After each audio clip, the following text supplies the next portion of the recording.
2025년 로봉산업 직무변화 모니터링 추진 성과, AI 아나운서 우리아가 설명합니다.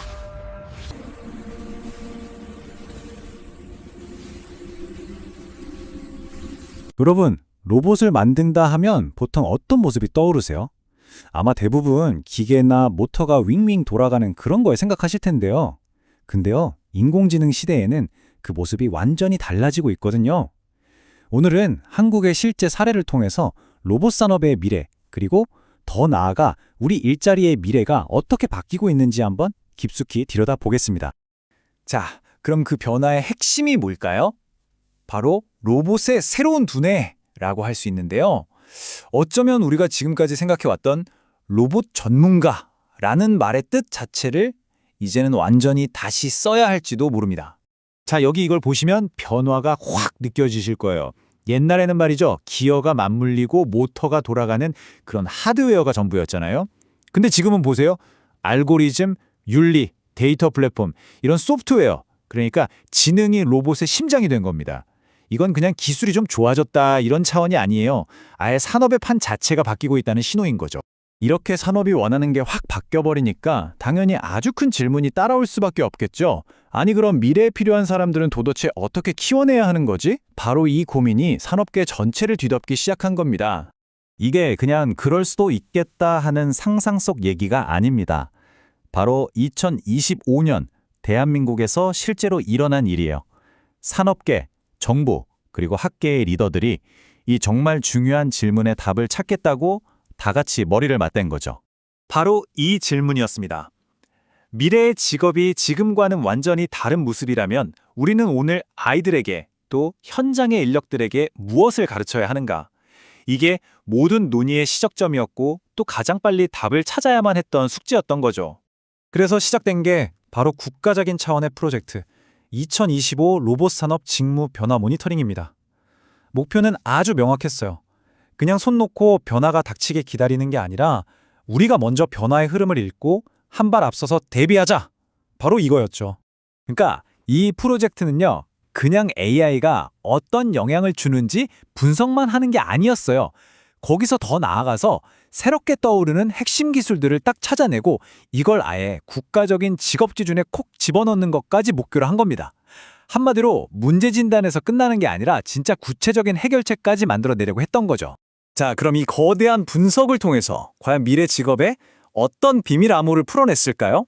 여기서 발견된 아주 핵심적인 변화 4가지를 지금부터 하나씩 살펴보겠습니다. 네, 조사를 통해 드러난 로봇 산업의 근본적인 변화 총 4가지입니다. 자, 그럼 첫 번째부터 바로 가보시죠. 첫 번째 변화가 바로 이건데요. 이제는 로봇 한 대를 기가 막히게 잘 만드는 게 중요한 시대가 아니라는 겁니다. 그게 아니라 AI랑 IoT 플랫폼을 중심으로 모든 걸 연결해서 하나의 통합된 시스템으로 만들어내는 능력, 바로 이쪽으로 산업의 무게중심이 완전히 옮겨가고 있다는 거죠. 그리고 두 번째 변화는 필요한 능력, 그러니까 핵심 역량 자체가 달라졌다는 겁니다. 예전에는 알면 좋고 모르면 말고 했던 그런 강화학습이나 자율주행 알고리즘 같은 기술들 있잖아요. 이게 이제는 선택이 아니라 없으면 살아남을 수 없는 필수 생존 기술이 되어버린 거예요. 이게 얼마나 구체적이냐면요. 한번 보세요. 자율주행 알고리즘은 기본이고요.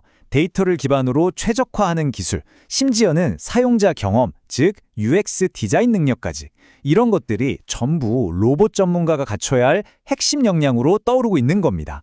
놀랍지 않나요? 세 번째 변화는 비물리적 업무가 확 늘었다는 점이에요. 이게 무슨 말이냐면 로봇 산업이 더 이상 눈에 보이는 물건만 만드는 제조업이 아니라는 뜻입니다. 데이터를 분석하고 이걸로 새로운 사업 모델을 만들고 사용하기 편한 인터페이스를 디자인하고 이렇게 머리를 쓰는 지적인 서비스 영역으로 산업 자체가 엄청나게 커지고 있다는 거죠. 그리고 마지막 4번째 변화, 이건 어쩌면 이 4가지 중에서 가장 중요할 수도 모르겠습니다.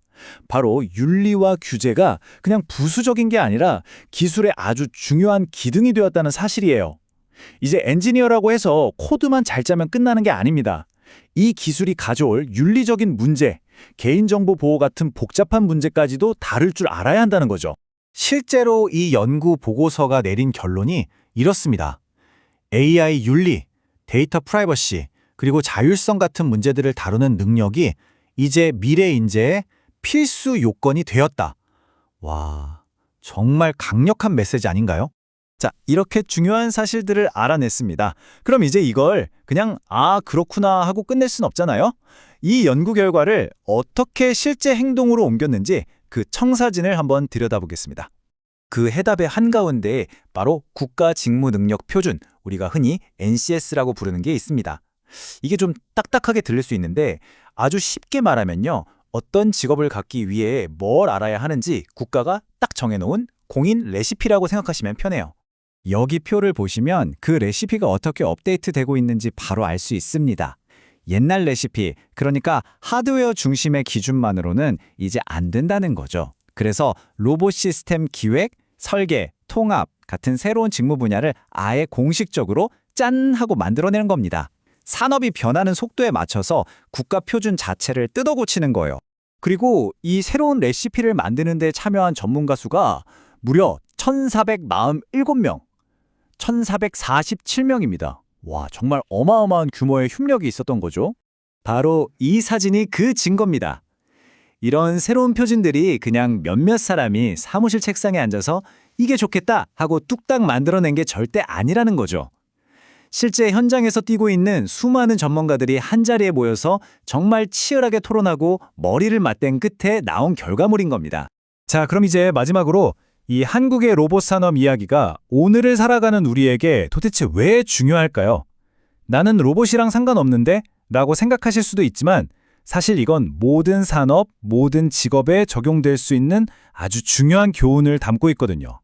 결론적으로 이 이야기는요, 그냥 한국의 로봇 산업에 대한 보고서가 아닌 겁니다. 거대한 기술 변화라는 파도 앞에 서 있는 모든 산업, 그리고 모든 나라가 참고해야 할 미래 준비 설명서 같은 거죠. 핵심은 이겁니다. 데이터를 기반으로 끊임없이 미래를 예측하고 교육 현장과 산업계가 따로 노는 게 아니라 손잡고 함께 대응하는 것. 바로 이게 핵심인 거죠.